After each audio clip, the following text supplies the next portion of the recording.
নির্বাচন প্রশ্নবিদ্ধ হলে দেশ ভয়ঙ্কর বিপদে পড়বে। ঐক্যবদ্ধভাবে নির্বাচনী প্রক্রিয়া এগিয়ে নিতে হবে।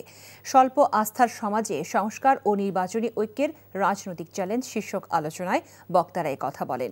ঢাকা রিপোর্টার্স ইউনিটিতে এবি পার্টি, আপ বাংলাদেশ ও রাষ্ট্র সংস্কার আন্দোলনের যৌথ উদ্যোগে এই আলোচনা অনুষ্ঠিত হয়। বক্তারা বলেন, জনগণের মতামতের ভিত্তিতে সংস্কার করতে হবে। গণভোট, নোট অব ডিসেন্ট আর নির্বাচন, এই তিন নিয়ে আস্থা ফেরানোর জন্য দিক নির্দেশনা প্রয়োজন বলেও জানান তারা। কয়েকটা দলের মন জয় করার মনোভাব থেকে অন্তর্বর্তীকালীন সরকারকে বের হয়ে আসার আহ্বানও জানান বক্তারা।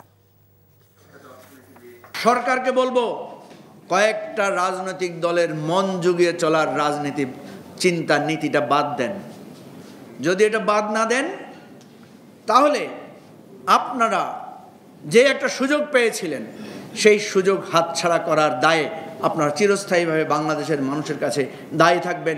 এই দায় থেকে আমাদের শহীদদের রক্ত, আহতদের রক্ত আপনাদেরকে কখনো মুক্তি দিবে না।